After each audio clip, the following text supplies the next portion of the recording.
News Channel 7. Time for 7 First Alert weather. Well, we have a lot to talk about. First of all, hot, and then when are these temperatures going down? You know, we've been talking about that for the past several days.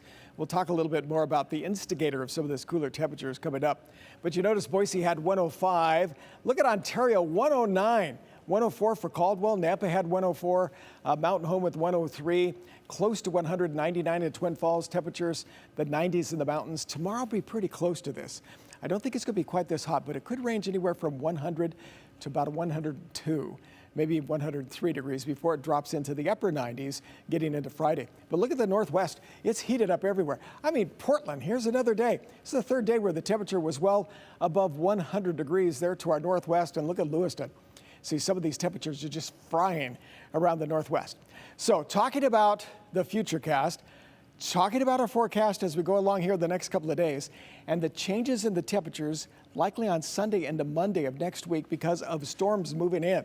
So if you take a look at this, you'll first of all see that as we move through later tomorrow night, there's a chance of a shower or thunderstorm, especially Mountain Home, moving around the Boise area. Be here, we'll be watching for that. It moves through Twin Falls, and then you'll see that it kind of dries up. But then as we get into later Friday, there's a chance of a few others very isolated around the area.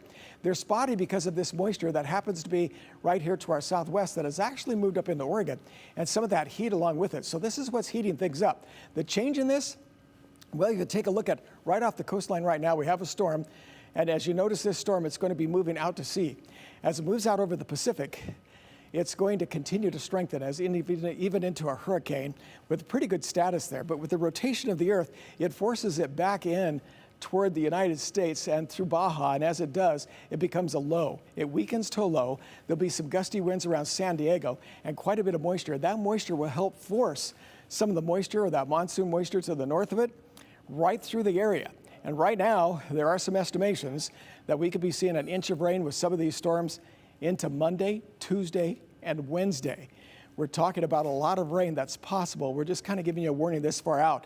We'll give you more possibilities of what's going to happen as we move on into the weekend. So temperatures are going to be into the 90s around the Magic Valley. Look at these highs, about 90 degrees. Tomorrow, same thing for McCall, where these temperatures are in the low 90s. Ontario tomorrow, yesterday or today was 109. Tomorrow, like a 104, 101 for Nampa, 102 for Meridian. And as you can see the variance here, we could be anywhere from 100 to 102 anywhere in most of the valley locations. So the 7-day forecast shows this dropping off into Friday and Saturday. And the probability of that is looking even better and better because of this moisture to our south, which is going to work its way in, cause some pretty good thunderstorms. And you can see on Monday, it even has it up to a 40% chance this far out. Usually they only provide a 20, but that shows that that's going to be a growing number, likely as we get closer to it, and we'll be seeing more rain around the area and thunderstorms. Now, those are the temperatures that are basically into the 80s. And I am told we've got more news, so we'll be back in just a moment.